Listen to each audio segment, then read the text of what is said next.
Those there were some of the amazing pieces from the house of Katungulu, who is with me in studio right now. Katungulu, welcome to the Morning Express. Hello, Tamima. Good morning. How are you? So your designs, those are amazing. Oh, thank you so much. Just to clarify, are they yours? Yes, they're mine. What do you mean, are they mine? Okay, I like yes, the fact they're that mine. you're taking ownership. Tell us a bit about yourself. Who is Katungulu Mwendwa? Katungulu Mwendwa. Okay, so... The name Katungulu. The name Katungulu? Okay. I'm born here, raised here.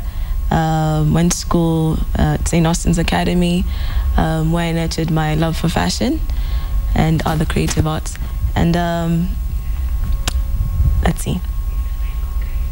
I just love what I do. And I think that's generally who I am, my work. Is it something that you always wanted to do, fashion? I think when I was much younger, I wanted to do lots of things. But as I grew older, I think I managed to narrow that down into fashion. But yeah, it's always been a passion of mine as well. And everyone saw your designs earlier on, which are definitely world class. Yes. Did you go to school for any form of training? Yes. After finishing high school, I went to the University of the Creative Arts in England. And then I finished my undergraduate degree and decided I need to move back home and try start my own line. And yeah, so I have formal training. Okay. And I like that you said you were trained in England, but you had to come back home and start your own line. How was that? What do you mean, how was that? Was it hard? Because the fashion industry, I kind of feel like it's more or less just started to pick up in Kenya. I felt I had to come home anyway. It's my home. It's where I was born. It's like my favorite place on earth. So having finished, and I was a bit scared. I didn't know what I was going to do, because it's not like you just walk home, then you arrive home and you decide I'm going to start a line. Yeah, you're like, what do you start? And my course is mainly fashion based, so I decided, okay, maybe let me get some insight on the business aspect. So I came home, decided to try find a few job opportunities or internships with people in the fashion industry, but the business side. And I was lucky enough to find one with a company called Leleso. And so I worked for them for a bit, and I got to work with the designer herself. And so that was really good, because I could interact with her, ask her questions. And that was an exciting period of my life. And then that was sometime last year. I think in February, I decided maybe let me move home and try start my own line. I'll just see if people like my work. And I was a bit scared, because it's not typical of what we see in Nairobi. And the reaction was good. People took to it well. And I had a few people saying, can I have that piece? Can I have that piece? And it was not really a business then, but I was really glad that the people liked my stuff. And the creative side of it. Yes, the creative side. But was it hard, like getting fabric, you know, getting your name out there? Because Kenyans do have a habit where for a lot of people, they'll buy secondhand, right? They'll buy things from Turkey, things from all over. But it's only now that we're seeing actually people appreciating local designers. Yes. It was very difficult, I'd say, because also I think our options for fabrics here are very limited. Of course, I guess maybe because of the Mitumba market, it's not as big as it could be. But I've been lucky. I just go everywhere I can go. I go from Garage to Westlands to anywhere I hear there's fabrics, I go and source my fabrics. And so it's been a challenge, but it's been working out so far. You know, right now we are Generation Uwezo, right? Yeah. And I think fashion is going to blow up in the next few years. Yes. So it's definitely an industry to watch. So there you are, a young woman, you have all this creativity, and you decide to set up your own line. Like, what are the emotions? Do you go get a tailor? Where do you get these tailors from? I think for me it's a learning experience. I wouldn't say I know exactly, like I've been learning, because I just started last year in February. So I was on my own, so I'd sew all night, I'd work on patterns throughout crazy work hours because I was on my own. And so I learned, okay, maybe I should bring on a tailor. Then you start figuring out how to pay them, and then many things that you now learn to figure out how this business works. And it's been a learning experience. I'll say probably I need more tailors, and it's also very difficult to find a proper tailor. Everyone is just, I think last year I had 6 tailors. I went through 6 tailors, So you had to run through them, test this one out, not working. Yeah, it's not working, and it's very difficult. I think some people also don't take pride in their skill, and so I'd say, there's plenty of challenges in this industry. What about marketing? Because right now, if you go on Facebook, you'll find everyone is trying to sell you something, from handbags. Is that how you got your name out? I think the way I got my name out is for doing shows, because then people would come see my work, like you tell a friend, and a friend will tell a friend, and then people just come and contact me and ask me about my work, and then some people found interest, write stories about me. And I think that was my greatest tool of marketing, because I think I use Facebook, and I think it's an excellent way of marketing your stuff. But I don't think I have enough followers, and so maybe not yet. But after this, you're going to have enough followers. Yes, let's hope we have enough followers. Yes, yeah. Okay, yeah. So we have a model in studio, and you're going to be checking out one of her designs, which I think is just amazing. It looks like something you'd get off Cosmopolitan or Vogue. So we have our model, Iman, in studio. So Iman is just going to step forward, and she looks fabulous. Wow. So Katungulu, that is the house of Katungulu standing right there. Yes. Yes, I'm really excited. I think that's actually my favorite jacket. Yeah. So how would you describe your style as a designer? Like, if I came to you and told you I want something, what would be, what's your forte, so to speak? I think I love minimalist fashion. That's something that I'm driven. Minimalist, explain that. You know, some of us, we just know peplum and that's what everyone is wearing. Like, I prefer playing around with like shapes and silhouettes as opposed to, let's say... Okay, I'm going to ask you to turn so that the guys at home can just get a glimpse of your amazing outfit. You were saying? I like playing around with shapes, and then so I don't use really bold colors as well. So I leave it to the buyer themselves to play around with the way look that they want. So you can actually take this jacket and then dress up something else that you have, and so it's easy to wear my stuff, I think, on a day-to-day basis. And it's so, very clean. It's very clean lines.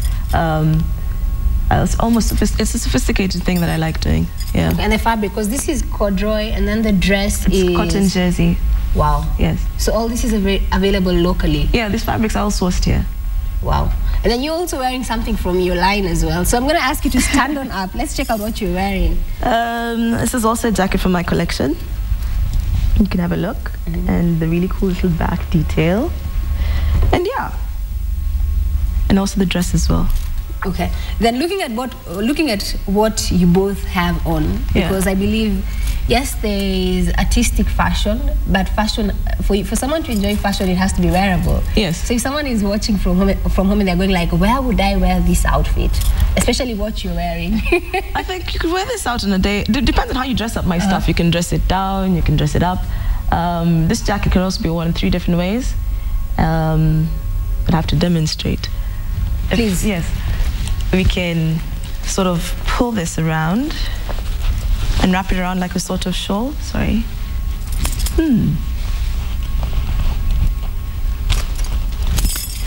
Okay, that is the house of Katungulu right there. Let's do this other side. But how much are the pieces? They look good, but you know, at the end of the day, the cost. But it's they range from 6,000 shillings and to 30, depending on the fabric. Because I also have some silk pieces, and silk is not very affordable. So I think my pricing is justified. So that was a coat, and right now it looks like a different coat. Yes, you can dress it up, pull it down, and then belt it again. I hope when I come to your shop to order, you'll teach me how to do this. Yes, you can be taught how to do all the different things, how to wear it. And then you can also use a brooch as well if you feel. And then you can just brooch it on the side, and then there you have the, oopsie. And you have the fabric available in different colors, so it's not just available in black. No, it's also available, this one I think in a beige, and like a maroon sort of red. And then we also have, so you can actually wear it this way, but I don't know how I'm going to build this tight. Okay. Because you know Nairobi weather is very, very... This is for my autumn-winter collection. And Nairobi weather is a little bit unpredictable. Like it rained yesterday. So you need that one good trench coat that you can always rock. Yes. Depending on how the weather goes. And you can always layer it on. Yeah, you can layer. Like in Nairobi, I think it's good to layer because you can remove stuff as the day goes on. You can put it back on. And so this is one way of wearing it. Or you could just... yes. That is very creative, at least. Because it's one piece, but you can wear it in different ways. Yeah, you can wear it different ways, depending on how you're feeling that particular day or how you want to dress up. Could we see the dress that's underneath? Yes, you could see the dress. I don't know if this is going to work. It's like a fitted dress. Okay. And so you do dresses, you do coats, do you do jewelry as well? Sometimes I do jewelry. Like for my last collection, I was playing around with some Turkana traditional pieces that I found. And so I modified them, made them a little bit modern. And that was a fun experiment. But then sourcing the same materials, particularly when they're traditionally made, it's never consistent. But that's what I love about them. Each piece was unique. Okay. Yes, and so sometimes I do make sure. Okay. And so just looking at this, I have to ask you a question. Yes. Is business good? Business, it's picking up. I think because of what I do is something so different. Yeah. That's another way to wear it as well. That's the third way to wear that one jacket. And you can brooch it as well. Yes. Wow. Yeah. So how much does all this cost? This? Because bottom line is, how much does it cost? I think this look goes for, let's say, in total, let's say around 20 something for both the dress and the jacket, which is not so bad, I think. Yeah. When you say 20 something, you mean 20 something thousand? Yes. Wow. It's not bad. Don't say wow. But is it negotiable? Because you know I'm Kenyan. You know, when we get there, you have to go like, okay. Is it negotiable? I don't know if you can say negotiable because of the time it takes to make these garments. I try to price them as affordably as possible. I think it's not so bad. What do you mean? Okay. For a designer jacket, you have to support local. No, I hear you. That's why we're actually on the show right now, supporting local fashion. Yes. So that was the house of Katungulu. Some very interesting designs right there. And if anyone wants to probably contact you about possibly designing for them something, how can they reach you? They can email me or just maybe check my website on www.katungulumwendwa.com or follow me on Facebook or just send me a message. You can find all my contacts there. And be sure to get back to them quickly. And because you mentioned that you started out at Laleso, are you taking any interns? Yes, I had some interns last year. Very exciting. From Nairobi University. It's also very difficult managing interns at the moment, but yes, I would take on interns. So if there's anyone who wants to learn after you, they can stalk you on Facebook? Yeah, they can stalk me on Facebook. And on Twitter? Yes. So there you had it. And of course, if you want to rock any of her designs, you can also go on Facebook and on Twitter, and also on her website, which is www.katungulumwendwa.com. And she has amazing designs. And, well, if you're anything like me, the price is always negotiable. It's not cast in stone, right? So right now, we're going to hand over back to Sophia. Sophia? Amazing discussion. I like how you just said hand over to Sophia. Like, I'm not even here. That's so beautiful. That is amazing. Yeah, I love the jacket. I love the shoes. You know, the first time I saw the images, I actually thought that this is something from Vogue or Cosmo. Then someone was like, she's Kenyan. Yeah. And it was like, we have to get her on. Yeah. Amazing work you're doing. Keep it up. Thank you. Yeah. All the best. All the best.